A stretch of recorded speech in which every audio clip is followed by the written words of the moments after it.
Looking at her, you'll never get to know of the health challenges she has gone through for the past 2 decades. 45-year-old Serah Mwangi has seen it all. I'm a mother of one daughter, I'm a high school teacher, and I'm a widow. I lost my husband in 1997. I lost my mother when I was 3 years old. She succumbed to breast cancer. And my father remarried. And this lady was not friendly. So home was not a place to go back to. Immediately after the death of her husband, problems started setting in one after another. At that time we were staying in a university house. So that the university, because they had no business in that place, because I was staying there in the staff quarters, I was told to relocate. That I was teaching in a school called Kilimo Secondary that is inside Egerton. I moved to a house that had no electricity, and I used to come once a week. I had not yet graduated, because we got employment before we graduated. I was earning 6,000. I had a house girl. My daughter had just joined kindergarten. And that's when I started having also chest problems. Health complications followed. At one time, I remember coughing sporadically as I was going to work. The cough was calling the passers-by. But because I was in a kind of a cocoon, I didn't want anybody to discuss that issue with anybody, to remind me of the calamity that has befallen me. And more so, looking at my young daughter, who is so innocent, I decided to keep it to myself. So when I got my earnings, I went to my salary, which was meager. I was earning 6,000 at that time before I graduated. I decided to go and visit the doctor who was treating him. After investigations, he didn't tell me what the problem was because he assumed that he knows what I was suffering from. And I saw from the prescription, he wrote that I had viral pneumonia. With a small salary then, she could not afford the required medicine. When I went to the chemist to buy the drugs, they were costing 10,000 shillings. My salary was not anywhere near there.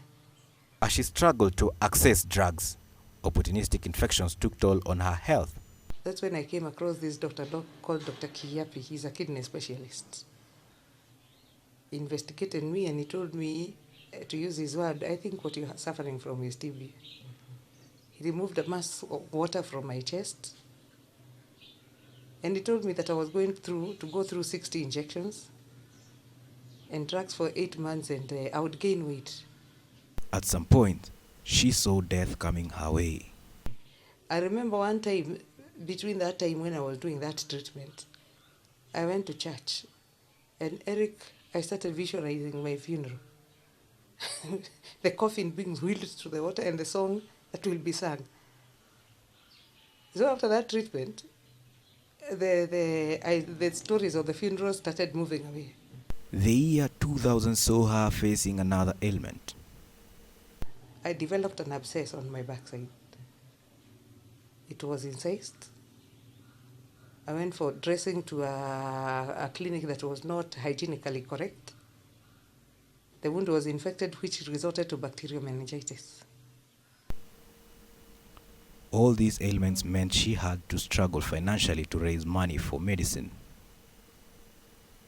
I took a loan and bought another dose of ARVs for 30,000. Again, it was not sustainable. So I resorted to dietary supplements from Forever to boost my immunity.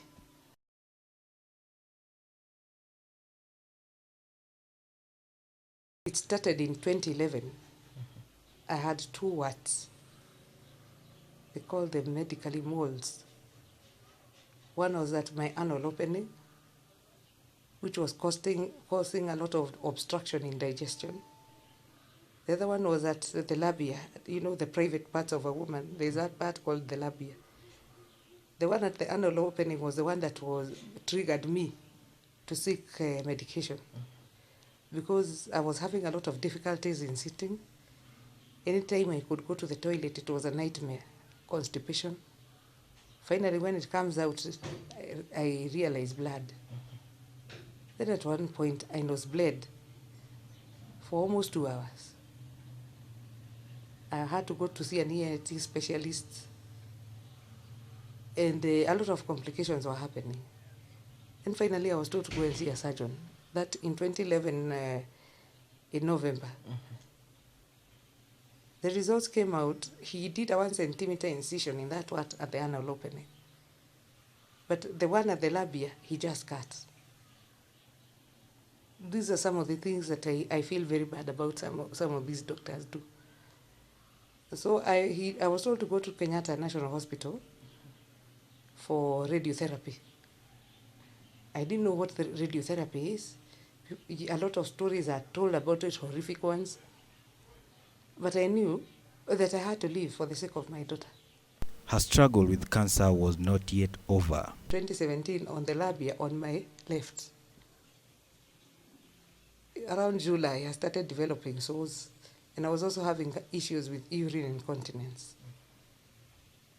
So I went and sought help from a gynecologist. Her name is Dr. Simpili, I'll mention her. And she brought the issue that it was in January 2017. January and February, thereabouts. She mentioned, could it be a cancer? And I said, I refused. I was still in denial. It came to be that I went to Medihill Eldoret. This time I was put on full anesthesia. I was in the theater from 10 to 7 in the evening after doing a battery of tests. Then they did what we call reconstructive surgery, because they removed that whole place, and they could not cure without putting some flesh. So when I came out of the ward, I didn't know what was happening. They continued cleaning the wound. At some point, the stitches fell apart. It required me to go to the theater again, which I did after they discovered the margin was clear of the cells. But they said now, to prevent the cancer from recurring, I have to be put on chemotherapy upon discharge. According to the Ministry of Health, between 7 to 8 women die daily as a result of cervical cancer in Kenya. Dr. Dulcie Wanda, a medical officer in charge of oncology department at the Nakuru Level 5 hospital, tells us more about cervical cancer. The cells also do not die off as they should die off in their due course, so a mass forms. Many a times it would be a mass on examination. You'll be able to see a mass that will be seen at the cervical area, or a color change, or just an abnormality around that area, but most of the time it presents with a mass. Normally, dyspareunia, having painful sex, has been noted to be one of the symptoms. Also, a foul-smelling discharge. Sometimes it presents eventually as a fistula, where there is communication to the bladder, to the rectum, such that there is a fistula between the vaginal wall and the bladder, such that there will be urinary incontinence. Sometimes also blood bleeding if the mass invades the bladder. So what I would encourage all the women to do is to make sure we go for cervical cancer screening.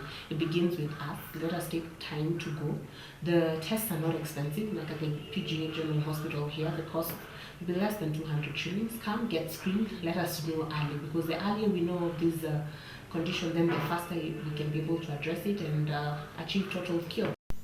Battling all those diseases, she chose not to tell her daughter of what she was going through since she was still in school. When she did her class 8 exam, she performed in a manner that we were not expecting. I didn't want it to interfere with her high school. So but now I could not hide because I was going for radiotherapy. She chose to open up later when she was through with her high school education, a move that her daughter says did not come as a surprise to her. For me, it's like I knew earlier on, but not her case, because there was a girl in high school who confided about her status in me. So I used to take care of her once in a while, so it was easier for me getting the news. I was not really shocked. I was thinking about now what next, what to do, how now to cope with everything. It was a mix. It was It was really overwhelming, and it was I had mixed feelings really. Serah has authored a book that talks about her health struggles. I wrote this book to talk about the journey, my journey with HIV. That's why I'm calling it A Touch of God's Favor. And you can see from the writer, it's experiencing the empathy of God while living with HIV. In this book, there is a story from my childhood to when I contracted the virus, to the challenges that I have been through. I have also talked about the coping strategies, the stigma, and the spirituality, emotional effects. It is a book that those who have read it say it is very encouraging.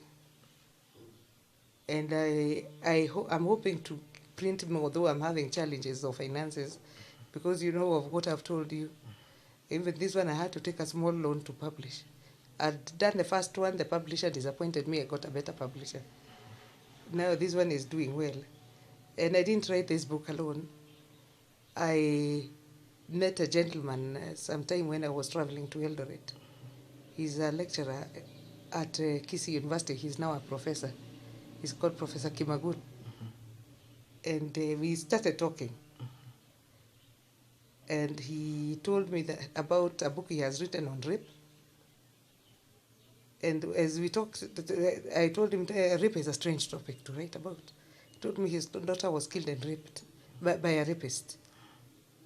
That's when I opened up to him, and he told me I should write a book. So when I became undetectable, we never lost contact. When I decided to write this book, when I became undetectable, I told him I think it's time. So I could type even when I was in the ward, I was typing and send him. And then he would do some, he knows how to do the chapters and whatever. So he has been journeying with me in this writing. Now she has overcome all odds to be where she is right now. Her story is definitely going to give hope to the hopeless in society.